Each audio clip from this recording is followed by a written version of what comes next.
G'day YouTube, Warbles on a lot here with episode 23 in my partial book reading series of One Crowded Hour by Tim Bowden, biography of Neil Davis, combat cameraman. And feel free to call this a bad hair day. We're looking at the third part of Death is a Lady. Okay, so Davis has been speaking about his thoughts on when it's okay to pick up a weapon and shoot back. And he says, I was shot at many times in close combat and all I did was duck, but twice he did pick up a weapon and fire back. Australian Broadcasting Commission cameraman Derek McKendry remembers one Cambodian assignment where impartiality became academic. He went with Davis and some Cambodian troops to check the situation at a town called Kampong Speu, S-P-E-U. To their dismay, they realised that the troops they were with were wearing reconnaissance patches on their uniforms, and both men agreed that only idiots would go along with the recon section, as they were usually the ones to spring the ambush. But as McKendry said, they hadn't shot a decent bang-bang for a few days, and so decided to risk it. Kampong Speu was very quiet, too quiet as it happened. Just as the recon troops were radioing back to give the all clear, the North Vietnamese troops opened fire from the ambush they had planned. The two cameramen scrambled for cover as rockets and automatic weapons fire engulfed the street. McKendry says, we raced through the front door of a house, out the back, and dived into a monsoon drain running parallel with the road. A sniper on a rooftop started to shoot at us with an AK-47. Every time we moved, he fired.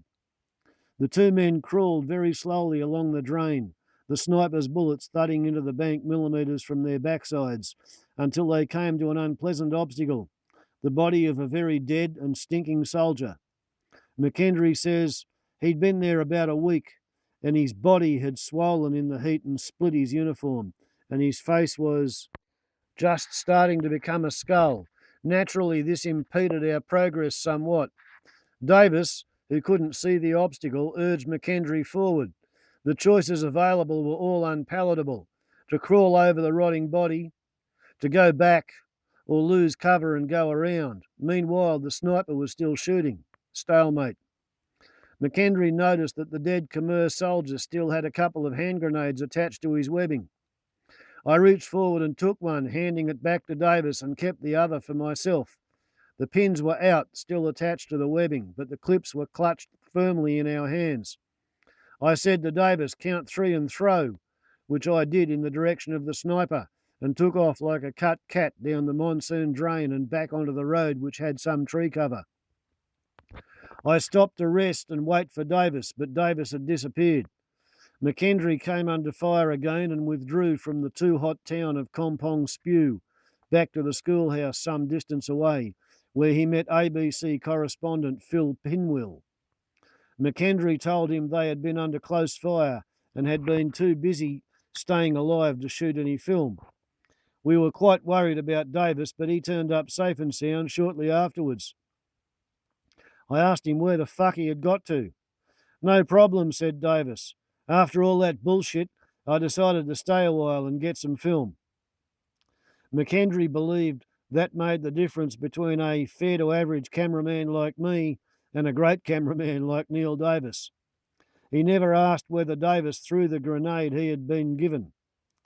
Sometimes Viz News editors would cable to ask Davis why he had not taken film of troops firing their weapons when he had obviously been in a big battle, because the firing could be heard in the wild sound tape he recorded.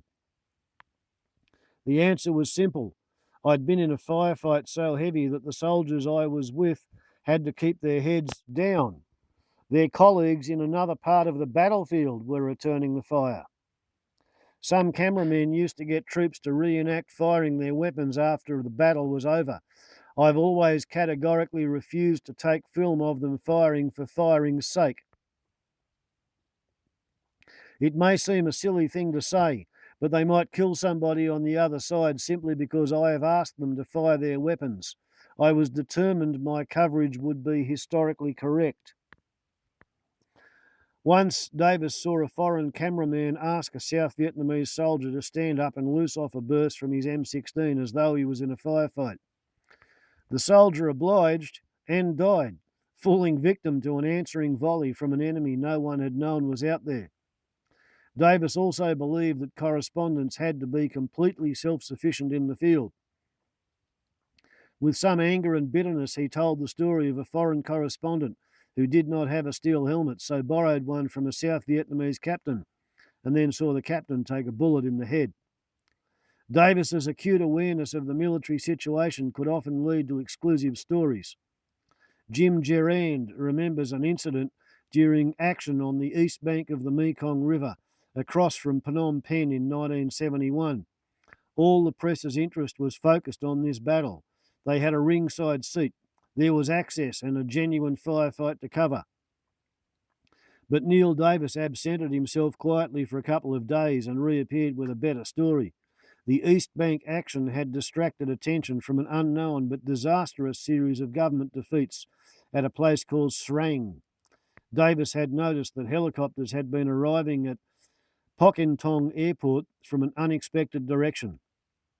Only the Cambodian War could produce an official army spokesman called Colonel M. Rong. Davis asked about the Srang action, and the urbane M. Rong lied to him. Davis did not argue with the colonel, but quietly went to the airport, established where the wounded were coming from, and made his way to Srang the next day to film the appalling carnage there. The press corps became terribly edgy if Davis were not around. He was generous with information, but only if he had covered a story first. Colonel M. Rong remained steadfastly true to his name throughout his undistinguished career. Earlier in the Cambodian War, newsmen died as a result of false information given out by him. He was a charming, gifted man whose chief qualification to be a military spokesman was that he had been a film director for the deposed Prince Sihanouk. Neil Davis and a Khmer army nurse helped to carry a wounded Khmer soldier in from the battlefield in 1971.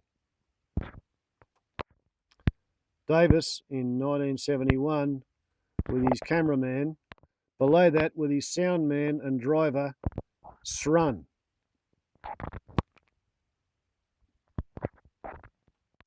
Bill Pinwell noted that he was a delightful but dangerous anachronism, his mind still in the fantasy land of his films that magnified the past glories of the Khmer nation. The unpleasant reality of the guerrilla war consuming his country distressed him deeply. Once, when he was obliged to announce a government defeat because newsmen on the spot had witnessed it, he declared with nostalgic defiance, "We prefer classical battles to all these ambushes." M. Rong spoke beautiful French but no English, which made him an ideal spokesman for a foreign press corps composed largely of American, British, Australians and Japanese. He acquired an official interpreter named Cheng Song, a sensitive intellectual and poet of some note. Pinwell recalls that after one particularly bombastic briefing during which Song had translated M. Rong's ringing declarations of non-existent victories, the distraught intellectual sought out a group of Americans and Australians he knew. "For God's sake," he muttered, "can anyone get me out of this country?"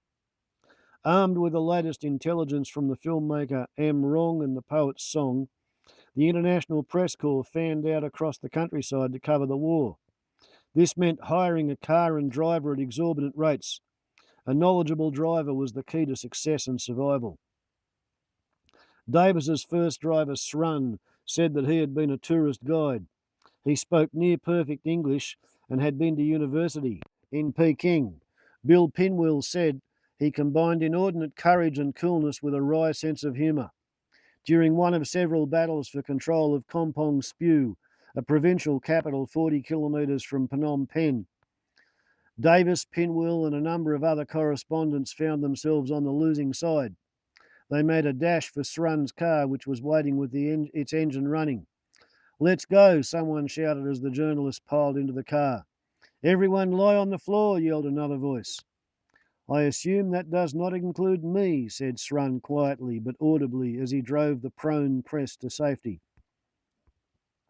The drivers earned their money and several were killed or captured. Davis's friends often found his highly individual approach to covering combat alarming. One particular stretch of the road north of Phnom Penh was known as Ambush Alley. Bill Pinwheel, not long in Cambodia, went with Davis and the unflappable Srun in the hired white Mercedes to cover a story on a military convoy pushing through this notorious area.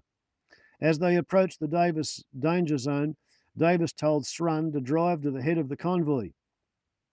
An apprehensive Pinwheel asked if that was absolutely necessary. Of course, dear boy, said Davis, laughing. If we're stuck in the middle of the convoy during an ambush, we'll just get shot at and not get any film. Mindful of the excellent example of the gondoliers, Duke of Plaza Toro, Pinwheel suggested dropping back to the rear of the convoy. What? Said Davis. Miss all the good pictures? No. If we're out in front, we have a good chance of getting through before the ambush starts and getting good pictures as well. Jim Gerrand admired the way Davis handled the Cambodians. He never shouted at them or became angry, as many frustrated Westerners often did, but was always smiling and polite. This did not mean he drew back from covering unpopular stories. Gerrand said that Davis's friendship with officials often compromised them, and they were furious when he got onto stories they were hoping to hide. Their superiors gave them a hard time for not keeping the press out, but Davis would joke and jolly his way back into favour. In short, Gerrand says, he had a measure of the Cambodian way of seeing things. Smile and imply by your casualness that in the greater scheme of things, nothing matters all that much. So he always reported a story, even if it meant the risk of being kicked out of Cambodia. He assumed that his official friends would have to learn to respect his professional duty just as he was prepared to accept their lying or bullshit. Davis's unrivalled Cambodian contacts gave him entree to the top. General Marshal and finally President Lon Nol consolidated his power, despite a crippling stroke that paralysed him down one side in 1971. Shortly before Lon Nol proclaimed himself president in March 1972, he granted Davis an exclusive television interview. On 30 December 1974, only hours before the final Khmer Rouge offensive against the failing Cambodian Republic began, Davis filmed the last interview Lon Nol ever gave. The apple of Lon Nol's eye was his baby daughter, 3-year-old Srey Saras, nicknamed Charming Girl. Srey Saras and I hit it off immediately, and whenever we met, I always found her a tiny gift. A fresh flower, a ribbon for her hair, or a coloured pencil, things dear to the heart of a little girl. It did me no harm to have a supporter at the president's table. I took a seaside holiday where Lon Nol was also vacationing. I'd requested a TV interview with him and contrived to bump into Srey Saras taking a walk with her nanny along the beach. She waited expectantly for the usual gift and the presentation of a pretty seashell, ensured that Charming Girl would tell Daddy I was close by. Lon Nol agreed to see him, and after the interview, Davis sprang a surprise. Could he film the president taking his daily swim? Horrified aides tried to intervene, but Lon Nol waved them aside and the whole party went swimming. The crippled president, Srey Saras, aides and Davis with his sound camera. It was as colourful as Mao Zedong's famous Yangtze River plunge. Other notable stories evolved through Davis's long association with Cambodia. In November 1969, only 4 months before Prince Sihanouk was overthrown, Davis was the only Western pressman invited to cover Cambodia's independence celebrations. During that visit, Davis stayed at a Buddhist pagoda in the countryside, later overrun by the communists who executed 12 monks. Just one escaped, May aged 50.